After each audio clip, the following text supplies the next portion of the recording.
There's a difference between training to fight and training to win.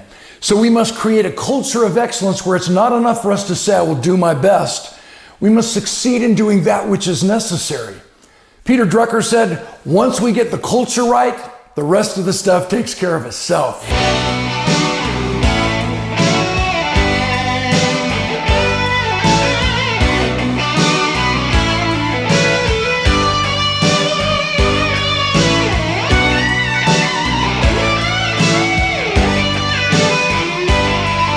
I was playing American football for 13 years until one day in practice, the dream ended. We had a tackling drill, coach blew the whistle, two of us ran into each other full speed. The only parts of our bodies that made contact, Lyle's helmet at 15 yards apart crashed head-on in a violent head-on collision into my helmet. My right shoulder was smashed into the cutting edge of my fiberglass pads, and we slammed to the ground. When Lyle got off of me, my eye drooped. I had loss of speech, which momentarily returned, but my right side was paralyzed and my arm dangled helplessly at my side. I stayed paralyzed for 14 months for two reasons. Number one, I confused who I was with what I did. Have any of you? And the second reason I stayed paralyzed for 14 months physically and emotionally is because I was asking the wrong questions. Are you? You see, I was asking the doctors how to get better when I should have been asking myself why. And once we answer why, figuring out the how-to becomes clear and simple. Not easy, but simple.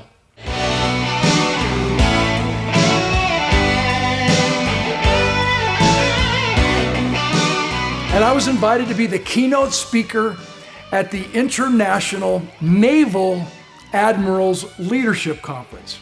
When I finished my speech and came back to the back of the room and sat down at the round table, I said, I want to ride in an F-18 fighter jet. Did loops, did the aileron rolls, we did everything you can imagine. I was upside down so long, I think I'm the only human being who was ever thrown down. And when we finally landed, I said to my pilot, how did we fly this magnificent, high-tech flying machine? He looks at me and flippantly says, by feel. When you climbed up that ladder and slid into the cockpit, did you strap into the F-18 or did you strap the F-18 onto you? You see, under pressure, you don't step up your game. You succumb to the level of your preparation and practice, which means pressure is not something that's naturally there. It's created when you question your own ability. And when you know what you've been trained to do, there's never any question. That's why you train and practice so hard. How many of you agree that it's all about team? Wrong answer. Think about it, it's not all about team. Teams lose. Whoever said it's not whether you win or lose that counts probably lost. Are there companies going bankrupt right now as we sit in this ballroom? Yeah, and they have a team. And yet you're going to hear consultant after consultant come up with some lame excuse of why teams lose by convincing us that there's no I in team, and that's the reason we go down. There's no I in team, whoop-de-doo. There's no I in sucks either. There's no I in last place, and there's definitely no I in loser. But if you want to play that spelling bee game, there's two I's in winning. The first I represents independent, individual preparation. Please don't let me be the weak link. And the second I in winning represents interdependent collaboration, which is a commitment to giving everything you've got when less would be sufficient. I've divided these two I's into a system that I call the 10 commitments of building a winning team. In fact, that's what turns the acronym TEAM, together everyone achieves more, into family, FAMILY. Forget about me, I love you.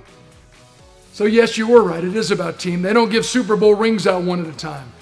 But the teams that win have the greatest number of individual I players on them. I'm Dr. Chris Zano. I want to talk to you a little about Dan Clark and what he has meant to me. The principles and the mindset principles that he teaches, I'm sitting there going, That's why I became Mr. America. That's why I won the Mr. Universe. That's why I built the largest clinic in the history of my profession. That's why that everything I do to a certain level, and he is able to just, that wisdom comes across, and these principles are something that, you know, when you put that and apply it to your life, you'll never ever be the same again.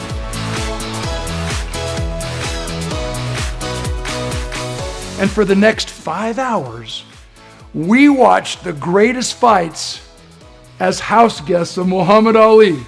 And with that big old hand, he put it around my shoulder and he says, Danny, he said, you have any questions? I said, yeah, champ. I said, you're 3-time world champion, which means you got beat twice. Why? He said, once that fight starts, you no longer hold the title. You've put it up for grabs. And we must become brilliant at the basics. We must get back to basics and fight as hard as we did the first time we won it to fight and win it back. So which company will achieve more conventional success? The success-oriented one whose employees, when asked what they do for a living, describe the task they perform every day? Or the significant one whose employees energetically describe the purpose of the greater enterprise?